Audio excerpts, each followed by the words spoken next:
Hello everyone, welcome back to my channel. तो आज की ये वीडियो उन सभी स्टूडेंट्स के लिए काफ़ी ज़्यादा यूज़फुल होने वाली है जिन स्टूडेंट्स ने बीए प्रोग्राम थर्ड सेमेस्टर में पॉलिटिकल साइंस सब्जेक्ट को चूज़ किया था। तो पॉलिटिकल साइंस के अंदर उन्हें एक बुक पढ़नी होती है जिसका नाम है theory and practical of democracy. तो आज की इस वीडियो में हम इस बुक के कंप्लीट सिलेबस को समझने वाले हैं एंड इसके अलावा मोस्ट इंपॉर्टेंट क्वेश्चंस को समझेंगे जो कि अभी तक आपके एग्ज़ाम में पूछे गए हैं। एंड इसके अलावा हम जानेंगे हमें अपने आंसर्स को एग्ज़ाम में किस तरह से प्रेजेंट करना चाहिए सो दैट हम अच्छा स्कोर कर सकें अपने एग्ज़ाम में। एंड एज़ यू नो, हम अपनी वीडियो में आपको सिर्फ और सिर्फ इंपॉर्टेंट कंटेंट ही पढ़ाते हैं जो कि आपके एग्ज़ाम के पॉइंट ऑफ व्यू से काफ़ी ज़्यादा इंपॉर्टेंट होते हैं, बेसिकली जिन टॉपिक से आपके एग्ज़ाम में क्वेश्चन पूछे जाते हैं। तो आज की इस वीडियो में हम जानेंगे इसके सिलेबस के बारे में और मोस्ट इंपॉर्टेंट क्वेश्चंस के बारे में जो कि अभी तक आपके एग्ज़ाम में पूछे गए हैं और किस किस लैंग्वेज में पूछे जा सकते हैं। तो बिना टाइम वेस्ट करते हुए हम बढ़ते हैं अपने वीडियो की तरफ। तो चलिए सबसे पहले हम बात कर लेते हैं इसके सिलेबस के बारे में। जैसे कि सिलेबस के अंदर, जैसे कि आप चेक कर पा रहे हो, इसमें टोटल आपको 4 यूनिट्स पढ़नी है और हर एक यूनिट के अंदर आपको कुछ टॉपिक्स पढ़ने हैं या फिर आप कह सकते हो हर एक यूनिट के कुछ चैप्टर्स हैं जिन्हें आपको समझना है। देखिए, जैसे यूनिट फर्स्ट है जिसका नाम है ओरिजिन ऑफ द आइडिया यानी विचारों की उत्पत्ति। इसके अंदर टोटल आपको 4 चैप्टर्स पढ़ने हैं या कह लो 4 टॉपिक्स को कवर करना है। इसी तरीके से जो सेकेंड यूनिट है लोकतंत्र के सिद्धांत, इसके अंदर आपको टोटल 3 यूनिट्स पढ़नी है। और यूनिट थर्ड के अंदर, तो चलिए सबसे पहले हम बात कर लेते हैं इसके सिलेबस के बारे में। तो देखिए, सिलेबस के अंदर टोटल आपको 4 यूनिट्स पढ़नी है और हर एक यूनिट के अंदर कुछ टॉपिक्स होंगे जिन्हें आपको पढ़ना हैगा। आप इन्हें टॉपिक्स कह सकते हो या फिर यूनिट के अंदर ये चैप्टर्स हैं जिन्हें आपको अच्छे से कवर अप करना है। जैसे अगर हम बात करें, यूनिट फर्स्ट है जिसका नाम है ओरिजिन ऑफ द आइडिया यानी विचारों की उत्पत्ति। तो इस यूनिट के अंदर आपको टोटल 4 टॉपिक्स पढ़ने हैं या फिर आप कह सकते हो 4 चैप्टर्स पढ़ने हैं।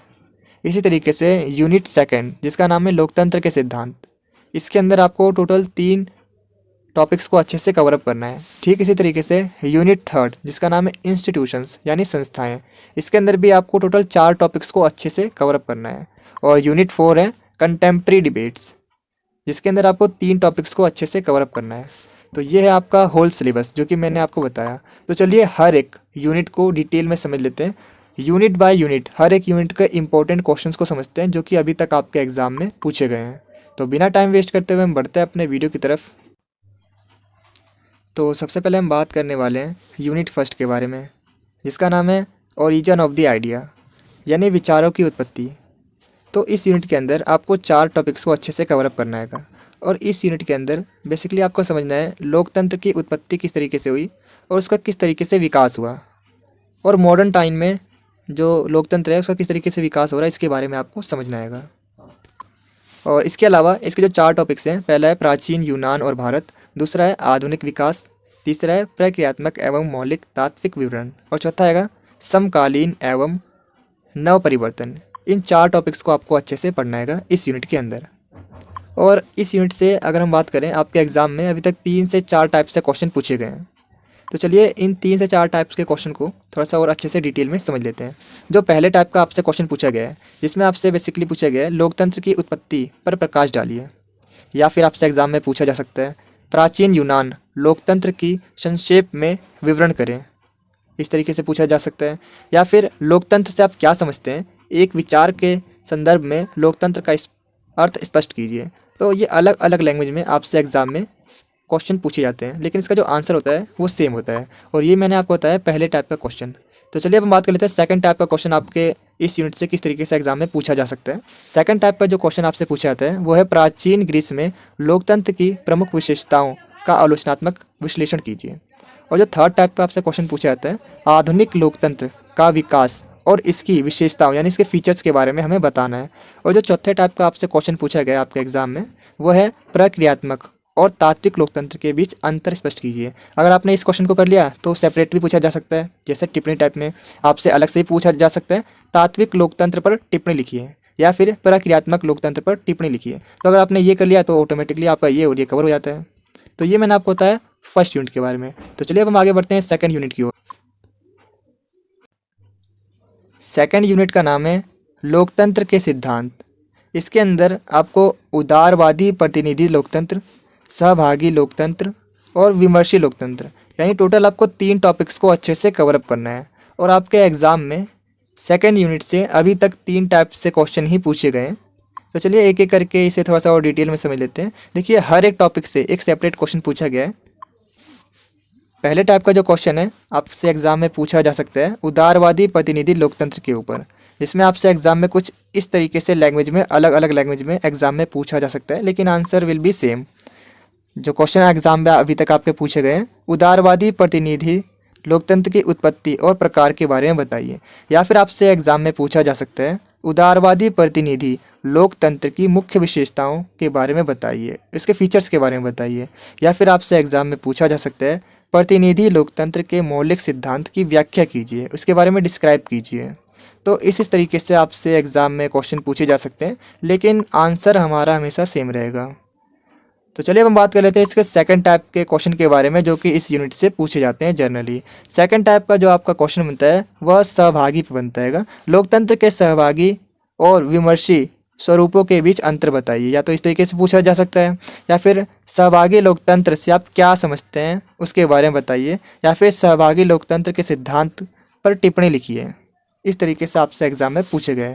जो थर्ड टाइप का क्वेश्चन है उसमें आपसे पूछा जाता है विमर्शी लोकतंत्र के बारे में, कि विमर्शी लोकतंत्र पर टिप्पणी लिखिए, या फिर विचार विमर्श लोकतंत्र से आप क्या समझते हैं, क्या तात्पर्य है, और उदाहरण देकर विस्तृत रूप में इसे समझाइए। तो कुछ इस तरीके से आपसे एग्जाम में पूछे जाते हैं सेकेंड यूनिट से क्वेश्चन। तो चलिए अब हम आगे बढ़ते हैं थर्ड यूनिट की ओर। थर्ड यूनिट का नाम है संस्थाएं यानी इंस्टीट्यूशंस। तो इसके अंदर भी आपको टोटल 4 टॉपिक्स को अच्छे से कवरअप करना है, और जिसमें जो पहले टॉपिक का नाम है संविधानवाद, दूसरा है विधायिका और विधान, तीसरा है राजनीतिक दल, और चौथा जो टॉपिक है मीडिया और नागरिक समाज। तो इसमें भी आपके टोटल 4 टाइप से एग्जाम में क्वेश्चन अभी तक पूछे गए हैं। हर एक टॉपिक से एक सेपरेट क्वेश्चन पूछा गया है बेसिकली। सबसे पहले जो टाइप का क्वेश्चन आपसे एग्जाम में पूछा जा सकता है, संविधानवाद क्या है, इसकी परंपराओं और विशेषताओं, इसके फीचर्स के बारे में बताइए। या फिर आपसे एग्जाम में पूछा जा सकता है संविधानवाद पर टिप्पणी लिखिए, या फिर संविधानवाद की विशेषताओं के बारे में बताइए। तो ये कुछ अलग अलग लैंग्वेज में आपसे एग्जाम में पूछा जा सकता है, लेकिन answer will be same, answer हमेशा सेम रहेगा। तो चलिए अब हम बात कर लेते हैं इस यूनिट से जो सेकंड टाइप का आपसे क्वेश्चन पूछा जाता है वो किस टॉपिक पे पूछा जाता है। वो है विधायिका। विधायिका एवं विधान से आप क्या समझते हैं और इसके कार्यों और प्रकारों के बारे में बताइए। या फिर आपसे एग्जाम में पूछा जा सकता है लोकतांत्रिक सरकार को बनाए रखने में निर्वाचित विधायिका की भूमिका का विश्लेषण कीजिए। बेसिकली इन सभी क्वेश्चन में विधायिका की भूमिका के बारे में पूछा जा रहा है, उसके क्या कार्य हैं विधायिका के, उसके बारे में बताइए, एक्सप्लेन कीजिए। या फिर आपसे एग्जाम में पूछा जा सकता है भारतीय विधायिका पर एक टिप्पणी लिखिए। शॉर्ट नोट लिखने के लिए आ सकता है आपके एग्जाम में इस यूनिट से। जो थर्ड टाइप का आपसे क्वेश्चन पूछा जाता है वो है राजनीतिक दलों पे, कि आखिर जो राजनीतिक दल है उनके क्या कार्य होते हैं, उनकी विशेषताओं के बारे में बताइए, उसके फीचर्स के बारे में बताइए। या फिर आपसे एग्जाम में पूछा जा सकता है लोकतंत्र में राजनीतिक पार्टियों की भूमिका पर संक्षिप्त टिप्पणी लिखिए। शॉर्ट नोट लिखने के लिए आ सकते हैं। या फिर राजनीतिक दलों के क्या कार्य होते हैं इसके बारे में बताइए। यानी इस पूरे टॉपिक के अंदर, इस पूरे क्वेश्चन के अंदर आप एक कंक्लूजन पर पहुंचोगे। इसके अंदर बेसिकली आपको राजनीतिक दलों के बारे में समझना है, उनके क्या कार्य होते हैं, उनके फीचर्स के बारे में बताइए। इस तरीके से आपसे एग्जाम में क्वेश्चन पूछे जाते हैं। जो फोर्थ टाइप का क्वेश्चन बनता है इस यूनिट से वो है लोकतंत्र और सोशल मीडिया। लोकतंत्र में सोशल मीडिया की भूमिका और नागरिक समाज पर इसका क्या इम्पैक्ट पड़ता है उस पर टिप्पणी लिखिए, शॉर्ट नोट लिखिए। या फिर आपसे एग्जाम में पूछा जा सकता है क्या मीडिया किसी प्रकार समाज में परिवर्तन ला सकता है। इसी तरीके से जो 4 टाइप का आपका क्वेश्चन एग्जाम में पूछा जाता है। तो चलिए अब हम आगे बढ़ते हैं जो हमारी लास्ट यूनिट है उसकी ओर। हमारी लास्ट यूनिट का नाम है कंटेम्प्रेरी डिबेट्स। इसके अंदर भी बेसिकली आपको 3 टॉपिक्स को अच्छे से कवरअप करना है।